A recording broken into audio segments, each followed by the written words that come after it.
Après avoir accompli ce service du lavage des pieds à l'égard de ses disciples, le Seigneur leur a dit: « Comprenez-vous ce que je vous ai fait? Vous m'appelez Maître et Seigneur, et vous dites bien, car je le suis. Si donc je vous ai lavé les pieds, moi, le Seigneur et le Maître, vous devez aussi vous laver les pieds les uns aux autres. Car je vous ai donné un exemple afin que vous fassiez comme je vous ai fait. » Jean 13, 13 à 15. C'est notre responsabilité d'obéir à ce commandement du Seigneur. Il nous a laissé un exemple et il nous a demandé de le suivre.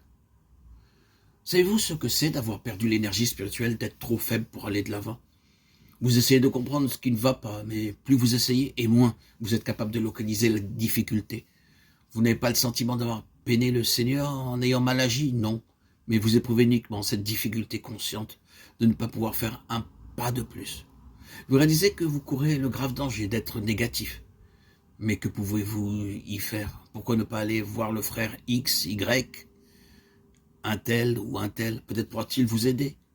Vous y allez, il a un conseil à vous donner, mais tandis que vous écoutez une longue dissertation basée sur l'écriture, vous sentez que le reste de véténité que vous aviez s'amenuise encore et encore, peu à peu.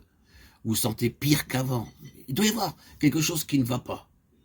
Peut-être que le frère Y pourra comprendre votre état et qui vous apportera une aide efficace. Vous allez le trouver. Il vous suggère un moment de prière ensemble.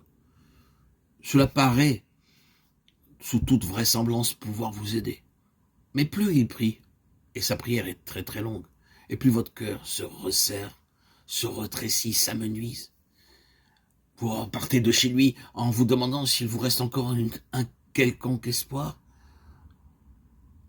une once d'énergie. De manière presque inattendue, vous rencontrez le frère Z. Lui, il ne fait aucun sermon, il ne prie pas avec vous. Vous échangez simplement quelques propos sans objectif bien précis, et presque imperceptiblement, l'impossible se produit. Vous êtes régénéré, revitalisé. Vous pouvez repartir d'un pas décidé, avec un cantique dans votre cœur.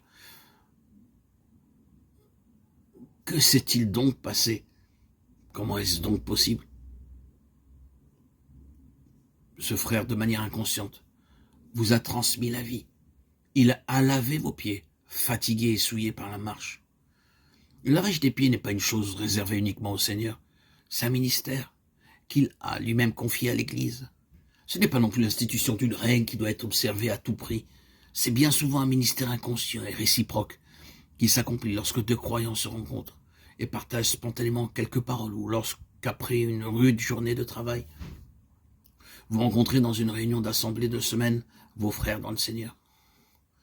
Vous êtes étrangement rafraîchis, sans pouvoir clairement le définir. Quelque chose de vivant émane, et vous pouvez repartir avec une vigueur renouvelée. Quelle merveille!